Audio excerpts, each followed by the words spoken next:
Welcome to some Xbox 360 videoing and stuff and capturing and all of that. I'm going to be playing Forza 4. I've been having some issues with the Elgato Game Capture HD recently, as you'll have seen with my boobies out videos possibly on my channel. So yeah, I don't know whether they're just PS3 related, but like I say, here we're playing Forza 4. I do have, this is the Xbox 360, obviously the only system this game is available on. No, I didn't want to go. Fuck off. So this kind of annoys me about the Xbox 360. Is that you have to select your goddamn device source.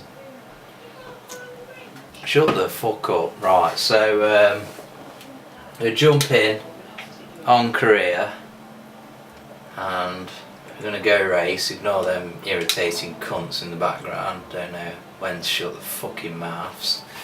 But yes, World Tour. And we are now in the Masters division. So yeah, I do have an Xbox One, as you may know if you're a follower of my channel. I'm getting Forza 5 for Christmas, and I do intend on picking up Forza Horizon 2. I did a video on the demo and I said what a great game that was at the time. So I do like the presentation of this game. We're going to go for this Euro Battle Boutique bollocks. And what car do I have at the minute? Yeah, the Dassault 65 AMG Mercedes. As you motherfucking do. V12 bi-turbo, blow your fucking wig off. So yeah, one thing I do like about the Forza games, they kind of remind me of like how Sega would do a racing simulation game these days if they were going to actually ever bother doing one again. Some of you may remember the Sega GT series of games. The game is nice and bright and colourful and crisp and very smooth. Although if you think about Daytona on the Saturn, that wasn't a very smooth game, so maybe not a good comparison in that sense. So yeah, this is an absolutely outrageous car. So we're going to have to rewind, because we can rewind in this game. But for some reason we can't actually rewind all the way back to the start line, so there's no point in us actually rewinding. So yes, I'm sitting pretty close to the damn TV here, so I can see some jaggies. But overall it's a nice, colourful experience. And the one thing that I do like about the Forza series is it's a lot more fun. It's a lot, not really but for me it's sort of somewhere between full-on simulation and arcade. Gran Turismo, I mean I've not played 6 but I've played 5, and that's just full-on simulation. To the point where the game's not necessarily good because it's more realistic. This game's somewhere between simulation and arcade. There are settings you can, adjust the traction control and things like that. And of course it has the obligatory racing line to follow, which is the green arrows which turn to amber and then eventually red, telling you to slam your brakes on right just there. And as far as I'm aware, this was something that, I don't know whether the first Forza game had it. I only ever played the first Forza game as a copied disc that I downloaded myself when I chipped my original Xbox myself. People may balk at me for that comment, but yeah, I don't do that anymore. I'm collecting retro games and buying PS4, Xbox One, to a lesser extent Wii U games at the minute, so don't criticise me, don't hate on this bitch. Right, ram me off the road, you prick.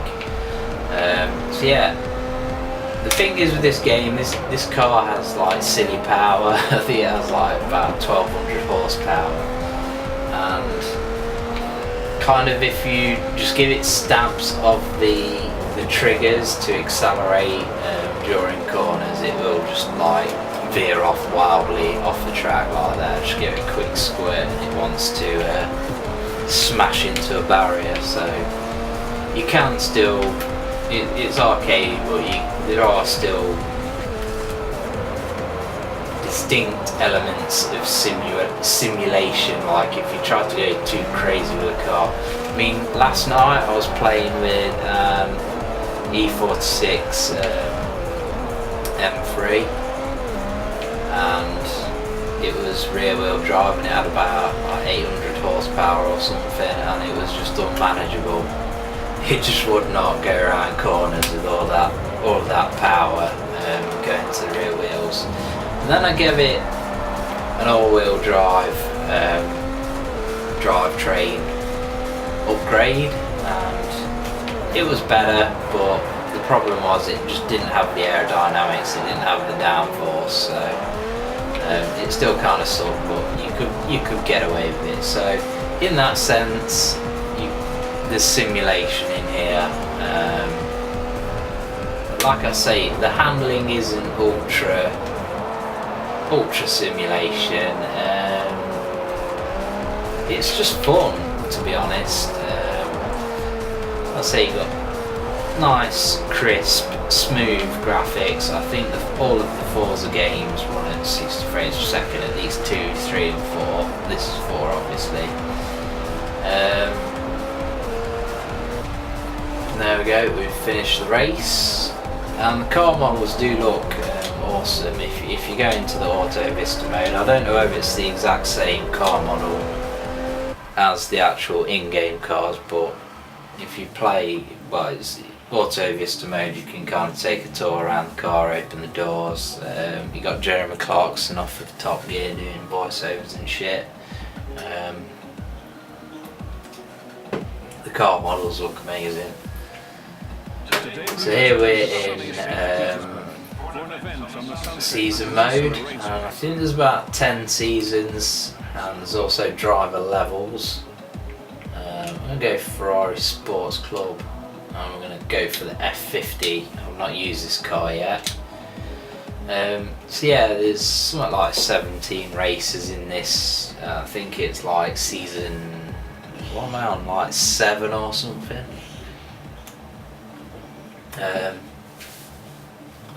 Well yeah, you basically go through the seasons, and you have to do like a kind of a stop off at a certain location so many times. There's also driver levels, so you earn, you know, XP, etc, credits, whatever, and every time you go up a driver level, you get rewarded with a car. This car here, the Ferrari F50, was my reward for going from level 30 to 31, I think. And you get a selection of cars to choose from. When I chose this car, I think it was over the McLaren F1 and what was the other car? It wasn't the XJ220. I can't exactly remember what car it was, but you know, you get the idea. You get a few hypercars to choose from, and obviously you can modify your cars, you can tune them up. If you feel like you can make a Ferrari F50 go faster, then good luck to you. Forza will probably offer some sort of all-wheel drive fucking package. So that's one thing I did like about Forza 2, which was obviously the first Forza game on the Xbox 360 and the first one that I played on the 360. You know, you could get like a Volkswagen Golf, make it all-wheel drive and swap the engine out, make it like 1,000 horsepower, or maybe not 1,000, but like maybe 700. And I really like that about the first game. Because for me, the Gran Turismo series of games have kind of gone a bit backwards in that sense. Like, in the first and to some extent the second game, you had the full-on kind of race conversion. I can't remember what the exact terminology for it was. But it, you know, it gave your car full racing livery, and I think you had to upgrade your car fully, performance, etc. wise, before you could actually purchase it. And it, you know, you already had a stock looking motor that was the tits, but that kind of just kind of took it to the next level. It was like full on race spec. And you know, Forza does that a little bit for me in that sense with the conversions. It doesn't really so much have these like full-on race conversions with liveries, body kits and all that you just pay a one-off fee for and it turns your car into a full-on Le Mans fucking racer or just some ridiculous tuner street race demon. But you know, it just has that ridiculousness with a lot of the other Gran Turismo games, like muffler. I think Gran Turismo 5 when it first came out, I think they patched it. But I don't think you could even fucking modify the brakes. Like you could give your car like 2,000. You know, give a Nissan Micra, well, I'm exaggerating here, but in theory you could have given a Nissan Micra, if you could give a Nissan Micra 2,000 horsepower with fucking stock brakes. It's just outrageous. But yeah, I think eventually they did actually patch it so that you could modify brakes and all that shit. So here we're doing a nice little cool 172 mile an hour on the speedometer there. And obviously there's a good variety of tracks. There's all the ones you'd expect: Silverstone, Nürburgring F1 circuit, and all the different variations, and there's achievements for, you know, visiting every track in the game. And there's also, you know, you can save your tunes and upload them to the storefront and all that bollocks. So online wise it's got you covered. I'm assuming you've still got full online functionality for this game. Over the years I just don't play racing games online, to be honest. But I assume this game has you covered in that sense. You can still, you know, like you can take photos of your cars in different environments. Like you can even take pictures of your cars in the Top Gear studio, as well as the Top Gear test track. And you can upload them to a storefront and sell them, and then you get an achievement for selling shit on the storefront. So yeah, there's a multitude of online things going on with this game. You know, it's Xbox 360, so it's not like these new shit games like The Crew trying to pretend to be some MMORPG. Fuck off, it's a fucking racing game, you dickheads. Your game's so fucking shit, yeah, you fucking Ubisoft pricks. That game is now £25 on Amazon. It's been out about a fucking week. Yeah, if you watched my beta impressions of that game, The Crew, on the PS4, yeah, because that was before I got my Xbone. Yeah, you'll know that I've said it looks like a PS2 game, and the only good thing about that game is actually the size of the map. So there you go, we've unlocked a badging title, which would be your equivalent of your little gamer card image thing in Call of Duty, whatever. So I'm assuming you use them online in the show up. There's bragging rights. You also get these affinity levels, so the more you use one car, the more discount you get on parts. Eventually parts will be free, so you know, I own a BMW, so I bought a lot of BMWs on this this game, and I now get parts for free. So if I buy a BMW, I just tune the shit out of it, free of charge. So I should probably switch to one of them cars actually in my garage. Show you the upgrade options. Right, so I need to change car, and we shall go for, what shall we go for? One that I've not tuned up, obviously. No, the free AMG. See, that's my outrageous car that's just fucking insane. Right, so we're gonna go with this 2008 M3. We're gonna get in it, and we're gonna go back. We're gonna upgrade it. So here we go to the upgrade shop. Air filter. Oh, we've already got that fitted. And we've got basically this car is pretty fucking tuned up. Right, so here's where it gets a bit mental. We'll fucking slap a couple of twin turbos on this bitch and make it all-wheel drive just to be absolutely fucking insane. Right, what drivetrain aspiration engine? Oh, we've not swapped engine yet. Oh yeah, we've already got that installed. So yeah, and then you've got you can stick a chintzy looking rear wing on. The aerodynamics options are basically usually limited to front bumper. The wing's just like a standard DTM type fucking splitter with some dampers on it, holding it in place. We can upgrade the tyre compound, yay, and also the width.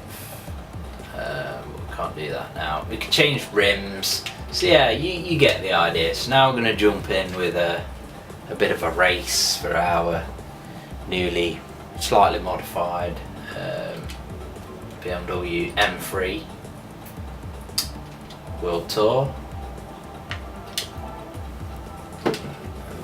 What the? Oh, fuck off. Piss off. Right, we'll fucking pick something from the events list then. BMW production showcase. Right. You like the Gran Turismo games, you can automatically downgrade your cars if they're above the specs of what you can actually enter into a race. We shall jump in.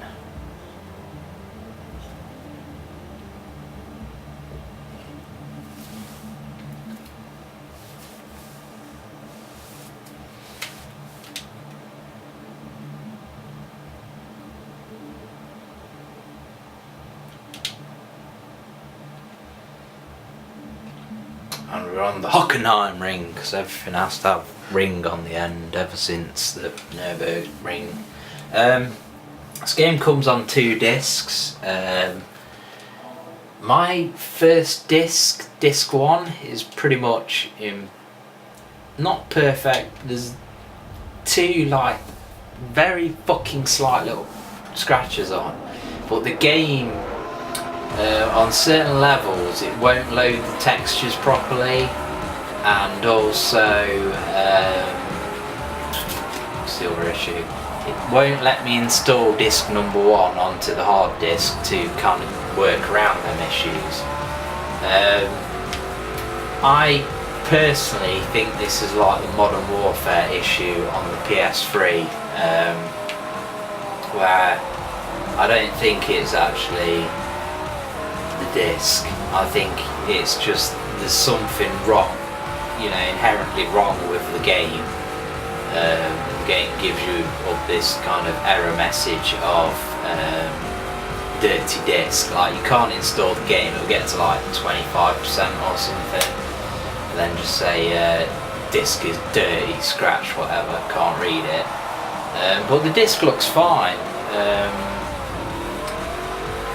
It could be the disc, because there's obviously a lot of information compressed onto the disc with it having to have a second disc. The second disc contains extra cars and things like that you have to install on your hard disk. I didn't have a hard disk until recently, so I've only just encountered this problem of not being able to install it, because obviously I didn't have any space to install it whatsoever before. But yeah, that is an issue. I don't know what's going on with that. There does seem to be a lot of people online complaining about that, so I'm going to stop the video here when I eventually pause the game and record a part 2, because my camera has limited capacity memory card wise, and I've been having issues with the Elgato Game Capture HD, so I don't know if it's going to fuck up. So as a precaution, I'm going to stop the camera and start a Prat 2, that's probably weird. A Prat 2, I'm a Prat number 2. Yeah, part 2, so stay tuned for that if you want to see some more Forza Motorsport 4.